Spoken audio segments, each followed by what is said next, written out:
the stage is yours. All right, thank you very much. Richard, if you want to take the microphone. And you want to sit? I'm going to moderate, so I'll stand. Sure, we've got two chairs. That makes sense. My name is Laura Herman. I'm with Potentiary.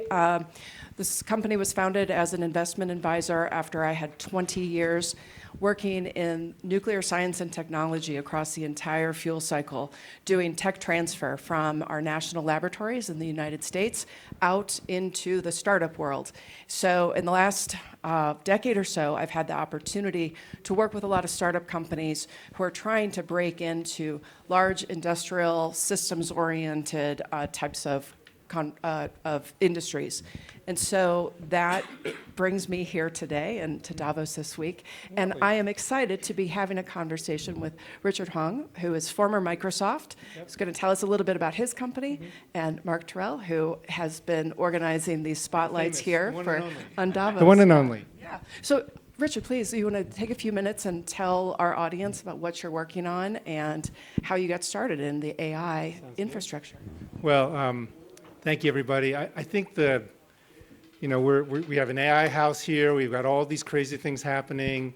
And I guess I'm here to tell you that actually making these things work is way harder than you think. And I often ask for a show of hands because if you look at the press, it seems like it's just happening everywhere.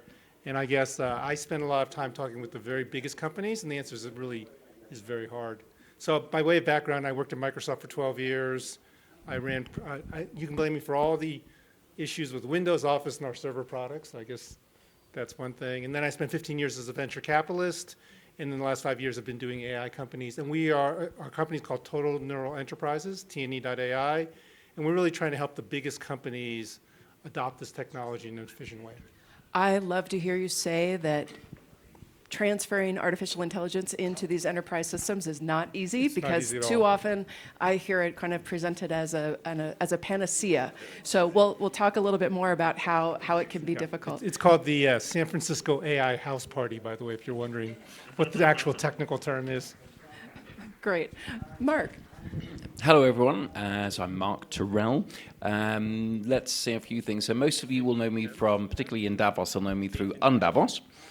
Very good. These days, by the way, unDavos means unconventional Davos. At the beginning, it was underground Davos, because there were only about 3 or 4 people that were doing side events. I mean, very hard to imagine. And then it became unconferencing Davos, making use of the space. And now unDavos itself is quite big. Yeah. But for me, it's really about creating spaces where we can all do stuff. My background, so I did my PhD work in collective intelligence and crowdsourcing when I used to work at Intel. Oh, we've got a chair. Thank you for making the chair. Lovely. She made a chair. Wow. Thank you. Oh, yeah. Thank you. So right now, so I did my PhD work in collective intelligence and crowdsourcing while I worked at Intel. I had a database PhD, so I was looking at server log data. So originally it looked as though I'd lucked out because the person, the sort of master's student who was working for them as well, she got to do interviews with people in San Francisco, in Milan, in Stockholm about how people using, this was Lotus Notes, groupware, very early days of technology. I remember deeply. Yeah. So, and I was one of the first people to use server log data to see how people actually use computers. And what I found then is that everybody was lying. All of the now, they didn't intentionally lie. Some of them would say, oh, I think this program is fantastic. And I'd say, no, I think you use CC Mail. You didn't even use the Lotus Notes. People saying, oh, it's terrible, it's slow, I get no value. And they'd be using it massively more than anybody else. So I realized that humans are weird. But technology, when it could be used well, could do fantastic things. But right now then, so I do a variety of stuff, but I'll share stuff as we go.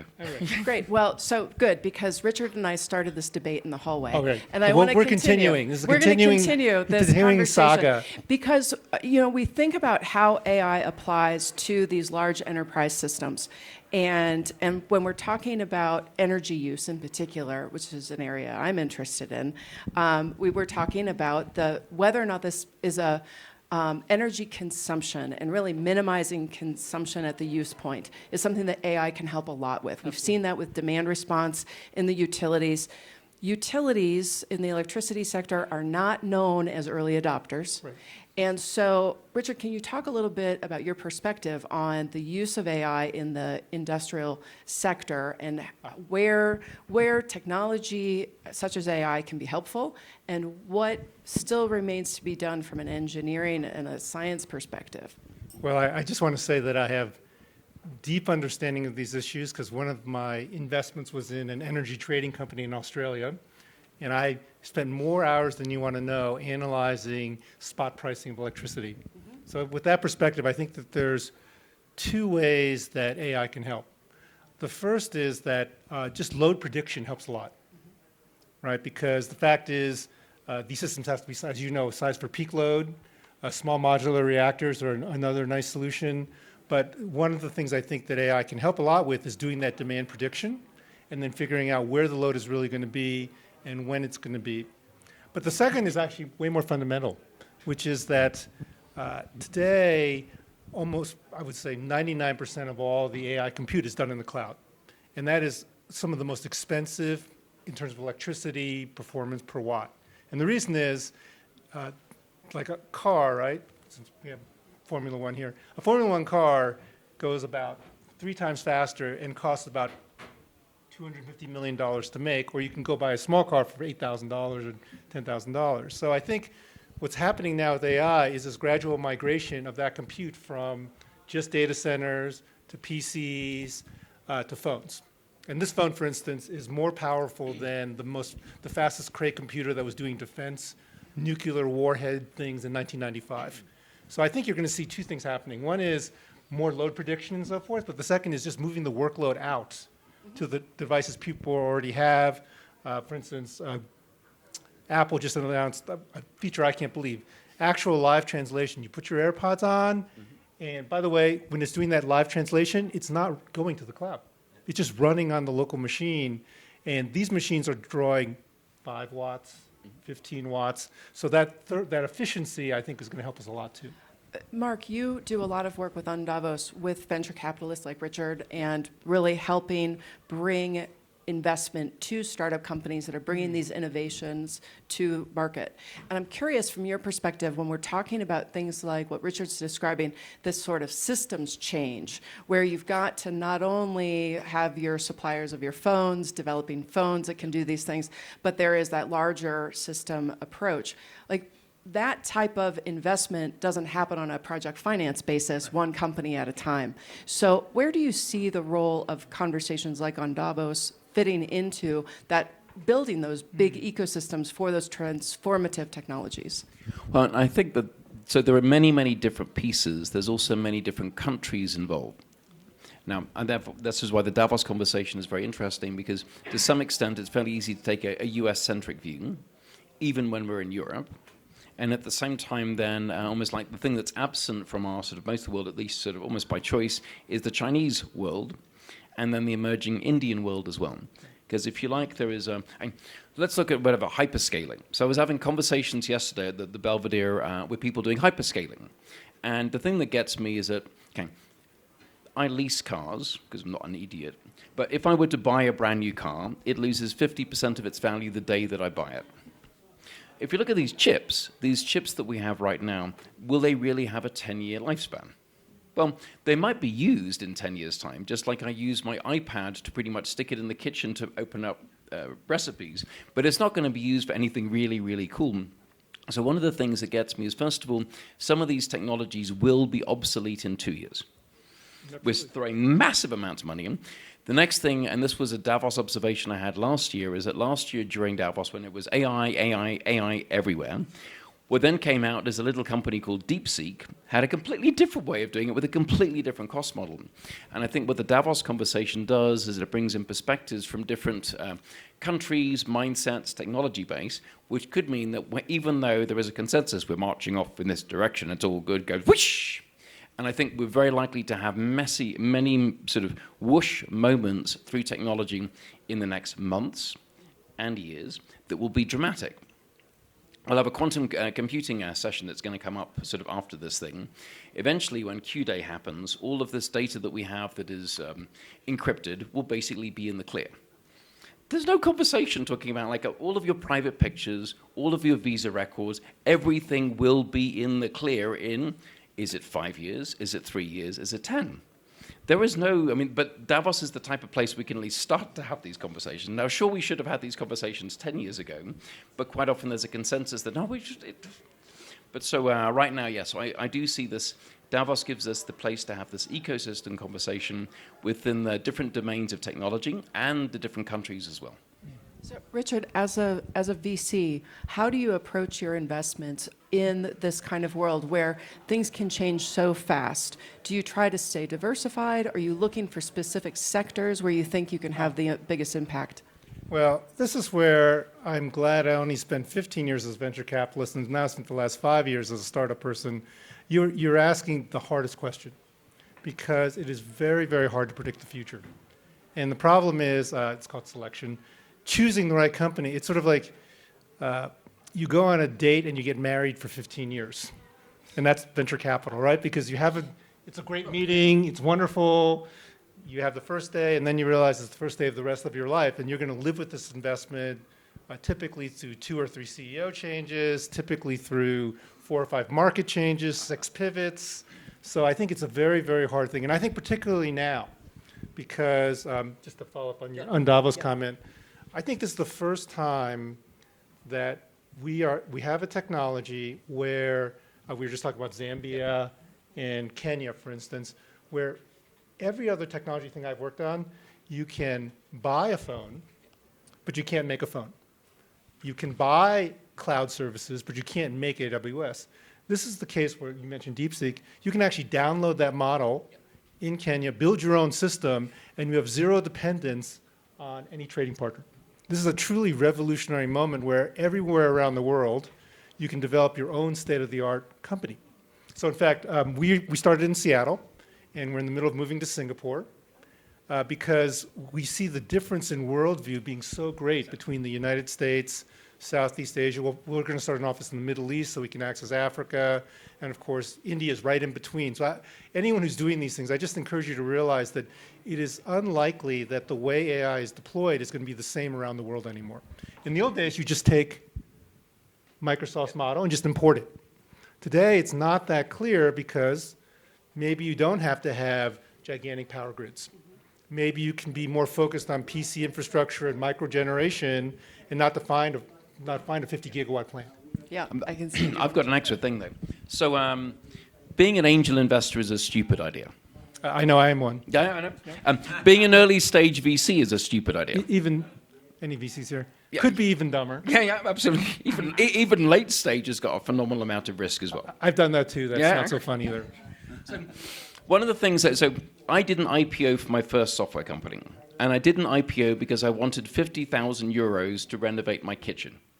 And not a single investor, even though I had a company that was doing something, not a single investor would basically buy a little piece of my stock. So I spent $340,000 and 18 months to do an IPO so I could have divisibility of shares. As a founder, it sucks. Liquidity is hard. Yeah. Well, so one of the things that I'm obsessed about, I started a couple of years here in Davos, last year really got into it, but this year is big, is secondary markets and pre-exit liquidity. Yeah, it's a huge market. Because, I mean, if we look at this right now, what you're doing is stupid. It's just, who on earth would say, like, I'm going to bury the money in the ground and basically keep it there and I'm going to hope it's okay? It makes, particularly when there are instruments. So as I've been working, what I would love to do is free up hundreds and hundreds of billions of dollars of early stage capital. I had a few friends that put money into Perplexity at an early stage. They're looking at, what, 10 or 20x already. They are very active early stage investors. If they could exit half of their stake, they would have an extra 10 companies that they could invest in. And if they could invest globally, which means you don't have to pay San Francisco prices, you can get the Kenyan engineers doing the Kenyan model, this could free up hundreds and hundreds of billions. But you just have to have a few people think slightly differently on how they manage a cap table and what document they sign. So, but talk about that again from the perspective of these capital-intensive improvements that we're talking about. When OpenAI talks about the billions of dollars that they want to spend on data center build-out, which somebody else has to do for them. When you think about the energy system and like scaling these startups, is a whole nother animal, right? Well- And so how does that fit into this model? Well, I think there are, I think AI right now is such a classic tale of two cities, right? There is the highly capital intensive, we're going to put, for instance, the US, I think I read statistic, 80% of their capital expenditure is now data centers. So kind of amazing.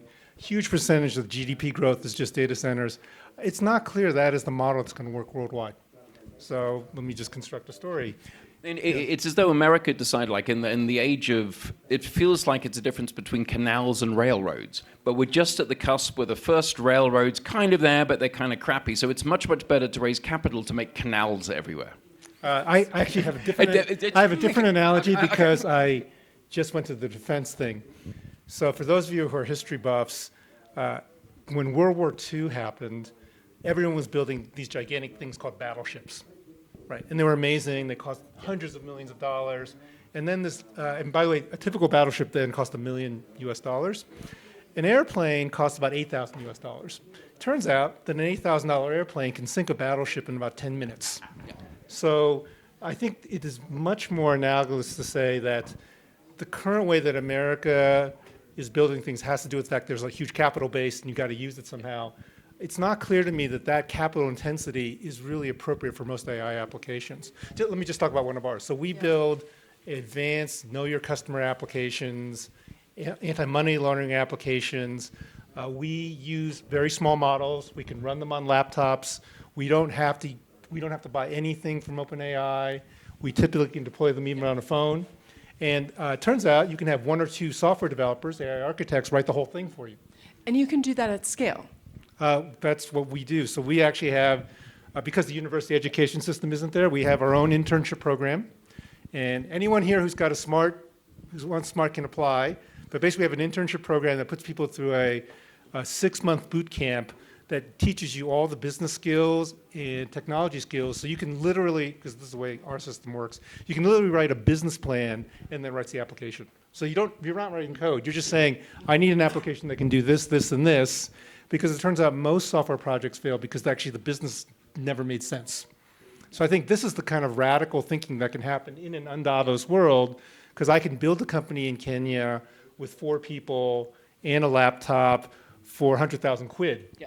Instead of $400 billion. Absolutely. So I think that the uncola part of it is, you can really think differently about building companies. I'll tell you, our company, we'll be cash flow positive this year. We've just done a small amount of angel funding. It just works. Because the thing is, you can take the efficiency of this AI development and apply it to a company. So I think they're really two different models. So every time you hear someone saying you have to put $1 trillion in, I just think about those big old battleships that people were building, and it could be the wrong move. No, that's so. So you see a future where these things are decentralized, they're pushed out across enterprises. Absolutely.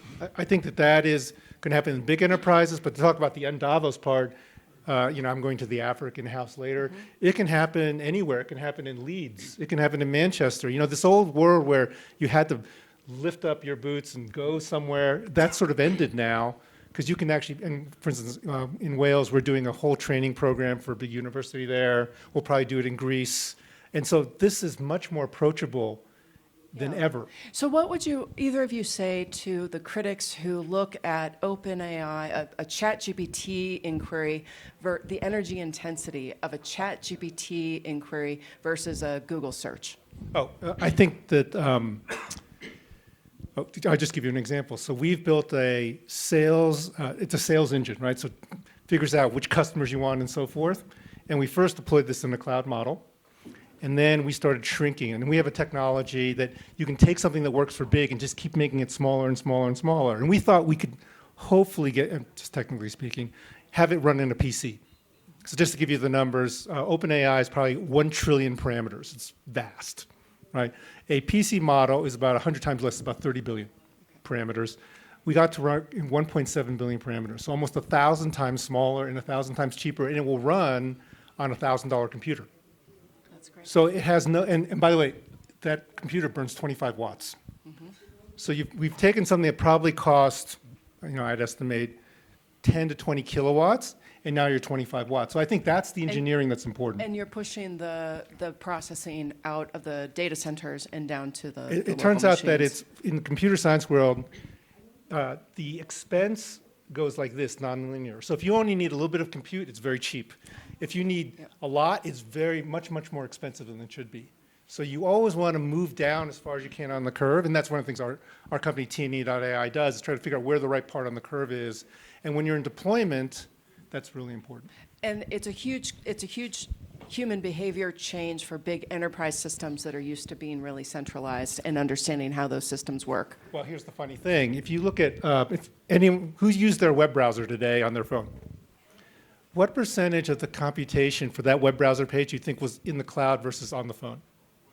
Turns out when you're scrolling back and forth, up and down, that's all on the phone. On the phone. All it's doing is squirting a bunch of data down. So if you ever wonder why any of these apps are so fast, it's because they're all running on the phone. So actually one of the ways to think about it is there's about 20 million servers in the world, and there's about $6 to $7 billion end devices. So all the computing is out there. I know we're almost out of time. Mark, did you want to add one more thing? I can always add extra time. Okay, all right. Good. I know. He's in charge, man. I know a guy. He's in Chan. I try. I'm trying to be the good moderator, timekeeper. You're doing very well. So the last year we had a logo which is called "It All Changes." Now I would have done the same again, but it would have been a little bit lazy.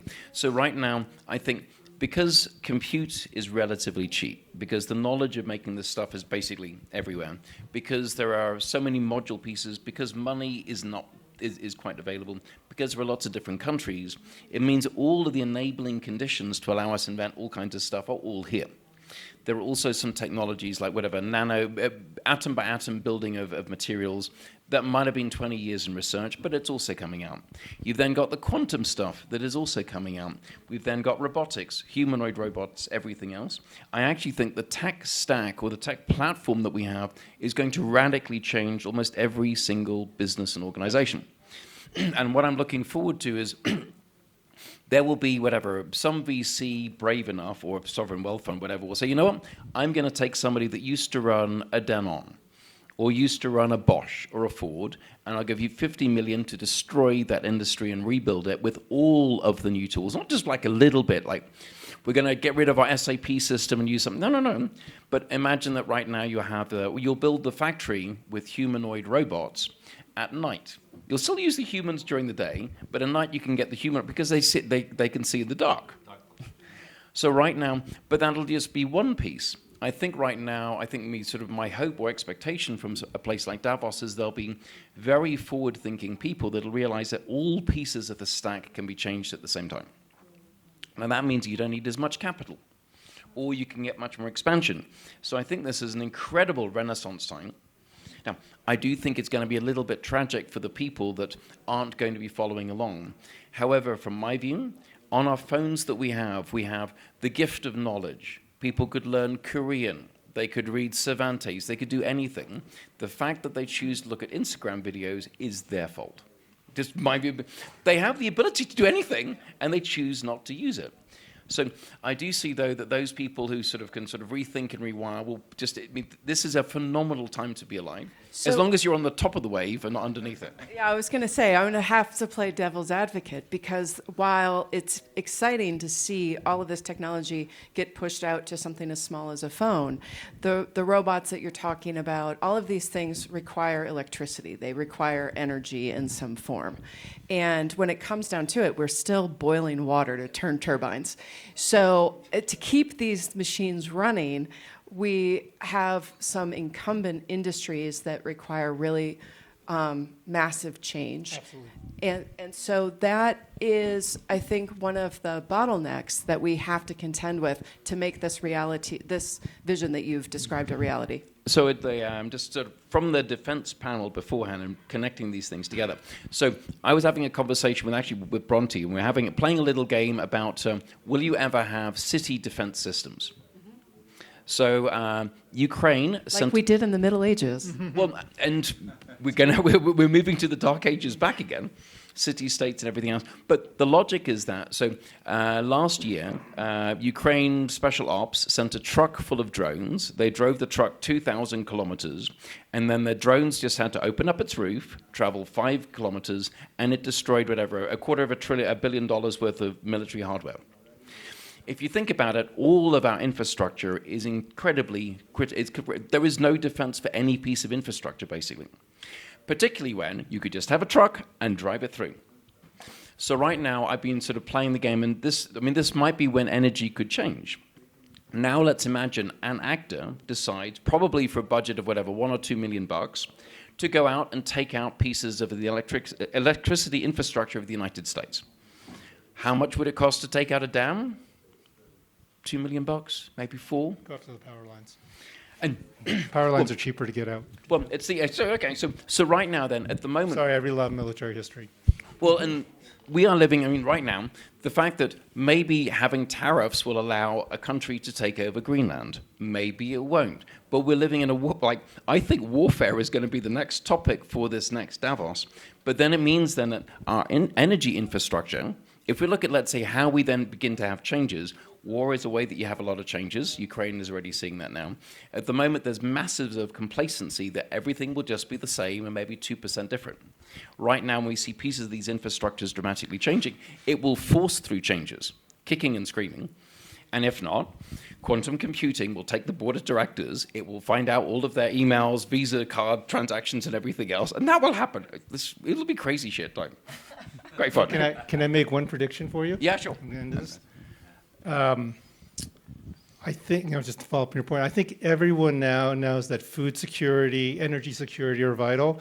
I think that every country and every place needs to think a little bit about their AI sovereignty now, because the easiest way to and technology sovereignty. I mean, I wouldn't limit it just to AI, but yeah, technology. Yeah. Because today there are countries that can just be completely shut down with an executive order from somewhere that just says you can't use data center X or you can't buy this critical piece of hardware. So to me, these are the big issues now. It's not just defense or war, but it is also about are you self-sustaining on how you educate people, right? That's one big thing. Where you get the power, and being in. I do think, just so you know, I think this multilateral cooperation is going to be very interesting. I'm going this afternoon to the new Renaissance of Europe summit, which is all about how Europe, where are its dependencies, should it develop its own, I'm going to use the new US term, war technology, since we no longer have defense technology. War technology, should you have your own data technology, semiconductor technology, AI technology, how independent are you? Because from independence comes strength. Yeah. So these are, I think, the issues that I'd love to see next year when I'm here. Yeah, totally, absolutely. So if we need to sum this up, we're talking about the high side. So if we're as we're doing that, the solution spotlight for AI enterprise solutions to really work, we need to consider education and resilience. Is I think what you where we're concluding this conversation. I mean, I would today. say the message is. You need to have this is where small modular reactors are great, right? You need to have enough energy independence so you don't have to worry.